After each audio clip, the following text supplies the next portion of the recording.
আমার খুব একটা পছন্দের শাক হলো কচুর শাক। তাই যখনই বাড়ি আসা হয় মা তো সেটা বানাবেই বানাবে আমার জন্য। তো সেটা কি করে বানিয়েছিল মা, আমি তোমাদেরকে সেটাই দেখাচ্ছি। ভালো করে কচুগুলোকে ধুয়ে নিয়েছিল প্রথমেই, তারপর কচুগুলোকে ভালো করে নুন দিয়ে সেদ্ধ করে নিয়েছিল। তারপরে মিক্সিতে একটা পেস্ট তৈরি করেছিল, তাতে কিছুটা লঙ্কা, কিছুটা জিরে গুঁড়ো আর নারকোল দিয়েছিল। ভালো করে ব্লেন্ড করে নিয়ে ফোড়নে দিয়েছিল তেজপাতা, গোটা শুকনো লঙ্কা আর পাঁচ ফোড়ন।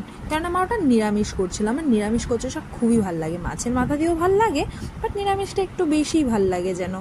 তারপর মশলাটা কিছু যখন ভাজা হয়ে গেছিলো তখন মা দিয়েছিল স্বাদ মতো নুন, হলুদ আর ব্লেন্ডারে লেগে থাকা সেই সবকটা বাটি ধোয়া জল। তারপর সেই সিদ্ধ করে রাখা কচুটাকে দিয়ে মা ভালো করে মিক্স করেছিল, যেন ভাজা ভাজা করে নিয়েছিল। তারপর সবকটাকে ভালো করে ঘেটে বা মিক্স করে, তোমাদের যদি ইচ্ছে হয় তোমরা একটু থেতোও করে নিতে পারো, যেরকম আমি এখানে করে দিচ্ছিলাম মাকে।